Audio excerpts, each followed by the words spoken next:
Hello and welcome. Are you ready to rock again? Freakier Friday was just released in theaters, and this is a film that I and most likely many other millennials have been looking forward to forever. It's an understatement of how long I've been waiting for this film to come out ever since I knew it was happening. And I know I've talked about in the past about how a lot of times Disney does milk its sequels and continuation of these franchises that need to end when the time is right, but there are some exceptions to this rule, of course, and Freaky Friday is underneath that, as well as The Princess Diaries, which I'm still hoping we get another one because that's been talked about for a long time. And I think we've just been missing these feel-good, amazingly just fun films that are chick flicks in a way, but just like amazing to watch, and you always have an amazing fun time watching. I mean, how many times can I say fun? But it's true.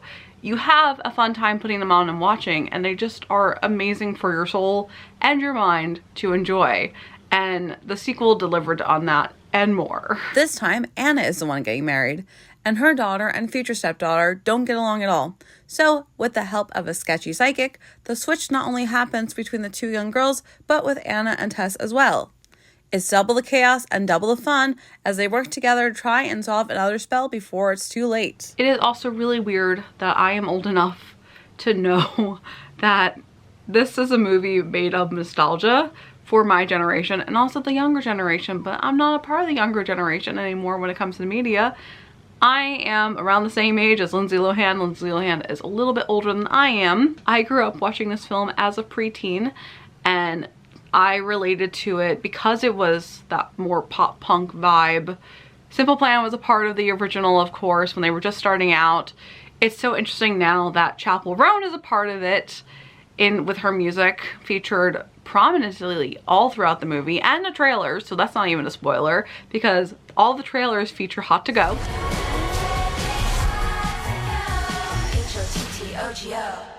It's really weird that it's been over 20 years since the movie first came out originally to the sequel, but we needed it. I also hate that it's been 20 years, and I'm going to continue to talk about this as so many more things are coming out that are 20 years old, and I don't feel like it's been 20 years. I really don't. And I guess I'm old. Of course, our lovable legendary cast has returned, and I do mean everyone. Queen Lindsay Lohan and Queen Jamie Lee Curtis, legendary Chad Michael Murray, and I will be like every other basic white girl and say how amazing he looks. Mark Harmon, Queens, Christina Vidal, and Haley Hudson, even though their parts were so small. I wish I knew more about their lives and that they had bigger parts, honestly. But even all the minor characters from the first film make their return, which is amazing and wonderful nostalgia. When it comes to our new characters, Manny Jacinto, most known from the Good Place series, plays Eric, Anna's fiance. Sophia Hammonds plays Lily, his daughter, and Julia Butters plays Harper, Anna's daughter. There's also an amazing sprinkling of wonderful Saturday Night Live alumni like Vanessa Bayer and Chloe Fineman, and some other fun surprise cameos as well. Because of how formulaic it is following Freaky Friday, there is a lot of the predictability where, of course, you know from the trailer as well,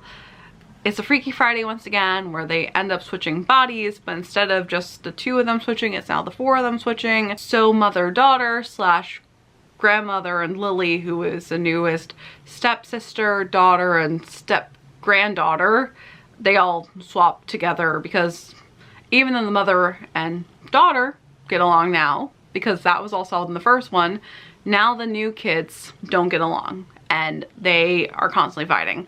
And so they switch with each other, and it's the same type of scenario where the old are young again and the young are now experience what life is to be old.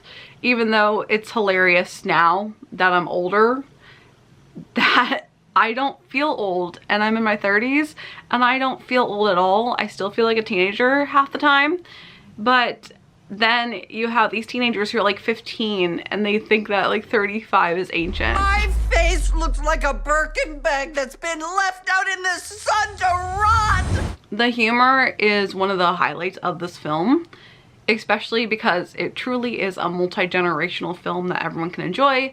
Especially, I think, since I'm pure millennial, there is a lot of jokes that hit because this was our film growing up, so it's of course nostalgic for us.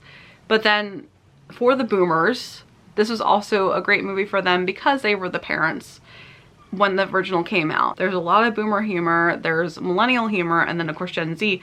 And there's so much discourse about the generations from Gen Z to the boomers and how, you know, what generation's better. But I loved the jokes in this. And there was so much relatability in this film alone about how people don't really know how the youth is, how they feel to be older. And the script writing alone is perfection. They did a fantastic job. Like, I went in having decent expectations for this film because I adore the first one so much. Not only did they deliver, but they exceeded. That is extremely rare for a sequel to do, especially a sequel that's like 20 plus years later than the first one. The way that the scenes are stylized, the way that everything montages together, it keeps the same aesthetic and vibe of the first one, but better. And I adored the way they edited this film together, and I adored how aesthetically pleasing it was and how creative a lot of the shots got, because that's something that we don't get a lot of time now. I feel like a lot of times the way movies are made today are so data oriented, just like everything else in this world. It's been a while since I've seen a film that was just straight up fun and carefree. And of course, like a lot more of the serious movies have their time and place. I know when it comes to the Marvel Cinematic Universe, they have fun with the jokes. They always have a good sense of humor, but of course it's always going to be serious. They're superheroes. They have things to fight. So their tone is going to be a lot more darker no matter what, even though they do have the balance of humor. I feel like the more recent Disney films I've seen have just been very cut and dry. A lot of them have been remakes, straight up. And I think Freaky Friday is such a unique case because the original was always so fun. Even though Freaky Friday itself, the 2003 version, is a remake, it was just phenomenal and so refreshing and a really fun, great take on it that to me and to many others became the definitive Freaky Friday. And now that we have the sequel that is the same amount of fun and enjoyability, like, I'm so excited to watch it already, even though I just saw it. The one thing I hate with this film is the lack of continuous character development. And I understand it takes place on one Friday. It's called Freakier Friday, Freaky Friday. So of course everything ideally has to be solved on the Friday. So it's one day where everything takes place. They have to solve together so they can switch back. That's always been the formula. And of course they can't stay the way they are, or they get stuck, and then, you know, it's a lot more of a depressing film. I just love these characters so much. And I love that we got this to be able to see how they ended up years later. At the same time, I have so many questions, and I just wish that we would get more time with these characters because they are so fun and so great. And I just would love more backstory. Again, going into this is really not spoiling anything because it's all in the trailer. We don't know anything about the dad. I understand it's not relevant to the story, but there is nothing. We don't get any context clues compared to in the first film, the dad died. And obviously that's a very big emotional plot point to the first one. It's important as things move forward, so it's really great for the context clues and how everyone interacts with each other. But there is nothing about this, and I understand it's more of a family-friendly film. Again, it's not relevant, but like, I just love Anna as a character so much. I loved her as a teenager because there was a lot of relevance since I was always the alternative kid, alternative teenager. So I felt like I could relate to her just from the style alone, just from her aesthetic alone. And I would have loved to have known more about the in-between. The only thing we get told is Anna chose to be a single parent, and it makes sense, especially with how her character has been developed. Was it a random one-night stand? A boyfriend she was dating and then he decided to dip? Or did they get married and then divorced?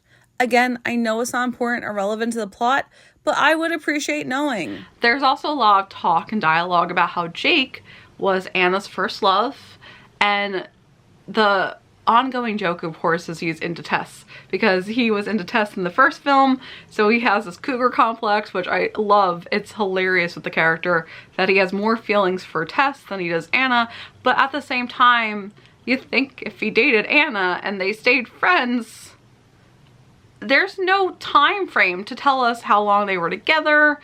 Why did they break up?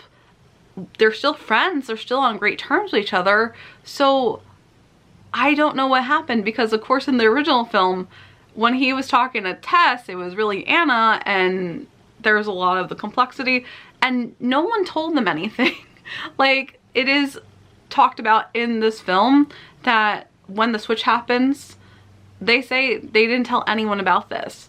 And that's something that even after the original one, you'd think that they would have had a discussion about, solved everything, have more sympathy, and it could have worked with this film too, because I understand they want to make more crazy plot points and everything, but I think it would have been really interesting if they could have brought more characters on to talk about how to solve it as bystanders, and have them be like, oh yeah, this was weird when this happened, but good luck. And I know it's more fun for them to not have that. The stakes are higher by them not having that. I just think it would have been cool to know what happened afterwards. Like, that's always something where they of course show the wedding in the first one and everything is back to normal, and then of course they end it in the original with Jake and Anna dating. So what happened in between? Like, that's the one thing I always question about and will continue to question about. I've been meaning to ask you something. Sure. And I don't quite know how to broach the subject. This is what always happens. I always overanalyze films that don't need to be overanalyzed, especially with this one. This one is just really fun. It's just filled with so much carefree vibes. It is a wonderful mother, daughter, grandmother, friends, family, female film. And of course everyone can enjoy it, but like, it's made for the girls. And we need more movies that are made for the girls, genuinely. I feel like I and many others were so spoiled growing up, because we had some of the best media, especially when it came to like the really fun girl chick flicks. And obviously a lot of people love to hate on them, but I have such a genuine soft spot, so I'm so happy this is back, and I would love to see more types of this film. I know they can't really do a sequel unless they were like, oh, let's do a third one when everyone is older, and then it'll be like a great grandmother, like, it's not gonna happen. But like, I just would have loved to see more expansion on the characters in their universe, just to know a little bit of the afterwards to wrap it up. Just like within the first one too, the outfits, the fashion was so on point. I still hope to be able to recreate some of the outfits from the first one, and after seeing this one, I want to be able to recreate both. So that's my own little personal love for this film. The fashion, everything was just on point. It literally was one of the best films I've seen. It's not serious. Like, it's not going to be life-changing. I keep saying it's just fun. If you want to just have a great time, enjoy what you're watching, laugh, this is a film. And there's so much to relate to within the film on so many layers. And I feel like this is a film similar to the first one, where you can watch it when you're younger and enjoy it then, but then you can rewatch it when you're older, be able to relate to when you're growing up, and now you went from the teenager to the parent. And I think once you're on the parent, then of course, like, even when you're older, you know what it's like when your mom is older or your parent is older. So there's so many of those jokes that I was cracking up about, because I have an older mom. I have older parents now, of course, because I'm also older. And it was just so much fun to watch and to laugh about how they're complaining about their knees cracking, or that they don't have the same type of metabolism as your body changes. Everyone goes through it, everyone deals with it. So that's a great relatability factor right there. It's very grounded and down to earth, even though you have that mystical switching bodies trope. That's a major part of the plot. That's the reason we have this film. It's me, it's Mom. If you're me and I'm you, then who's that? I'm Grandma, sweetheart. The one thing I'll say though is it was so sad seeing everyone get older because Jamie Lee Curtis looks phenomenal.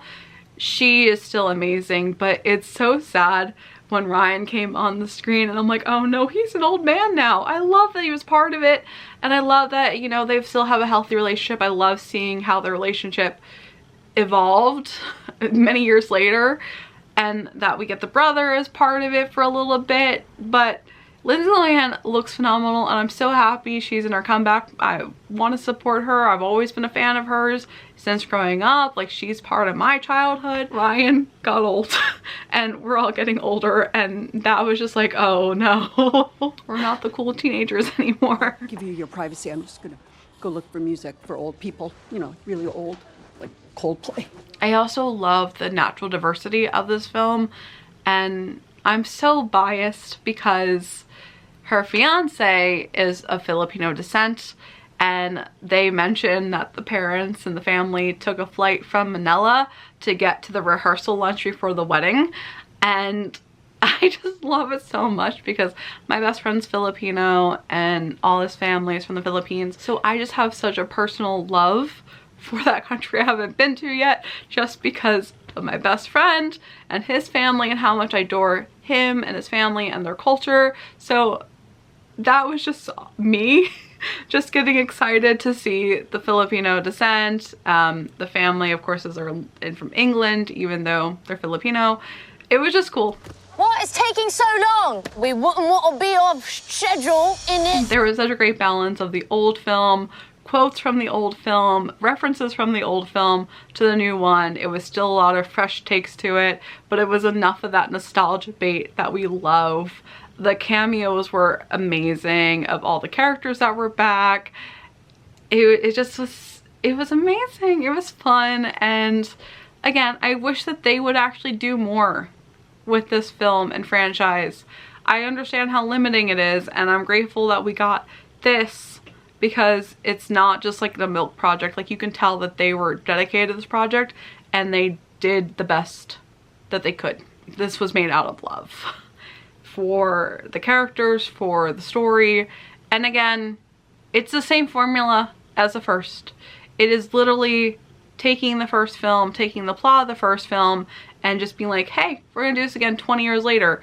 And I do understand saying that, how weird it is that I'm praising it when I always vent about other films not being original and then we're getting a reboot after reboot after reboot.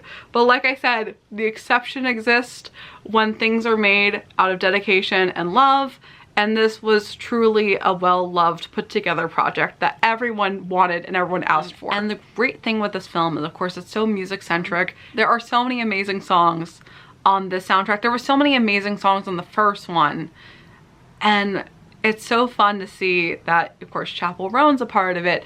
Jonas Brothers are part of it, which was fun to hear them in the background. It would have been cool if Simple Plan did make the return again, because I am still such a huge Simple Plan fan, and they're still active too. And they're celebrating 25 years, which is insane. I hate how time has gone and that all of these things I love are 20 years old, 25 years old, or longer. But then again, I know that there's other anniversaries that are 50 years old, that things came out in the 70s. So like, I have nothing to complain about compared to that.